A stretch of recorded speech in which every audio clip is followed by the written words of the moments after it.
operations of an intended airfield. Trying to check what time it is. It's 1:30. It sounds like. It's 1:29. 1:30. No, not yet. Solano coming forward, ladies and gentlemen, on the C5M. C5! Here it goes! Here goes the C5! Yay! Yay! Yay! Woo!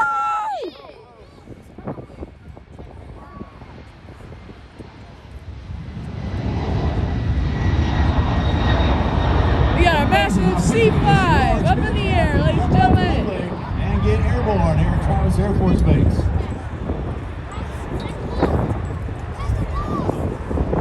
Just amazing, man. Woo! Left a lot of jet wash. That's for sure. Where's the DC-46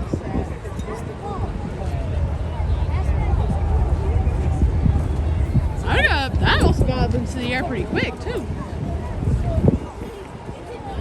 I got up there pretty quick.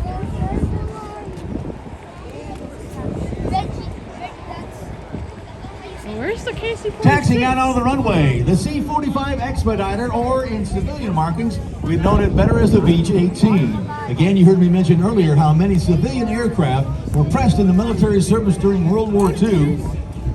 And we'll tell you more about this historic aircraft as it gets ready to take off. Again, showing us the legacy of military transport aircraft, starting all the way back from World War II, from the C-47, the C-46,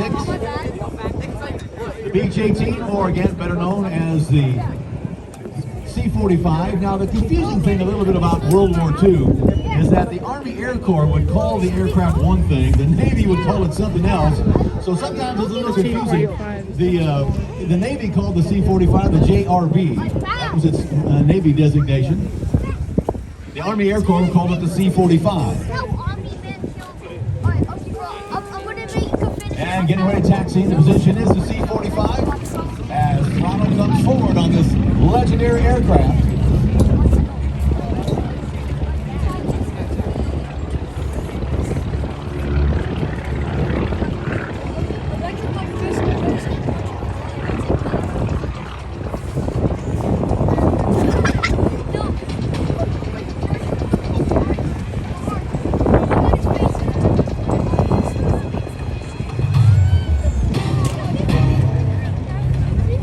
Operation music.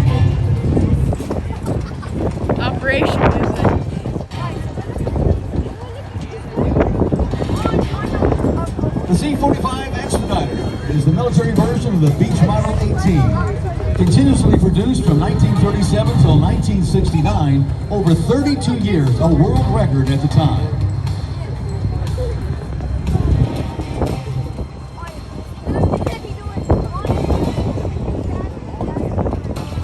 Over 9,000 were built, making it one of the world's most widely used light aircraft. Sold worldwide, this is a big executive utility cargo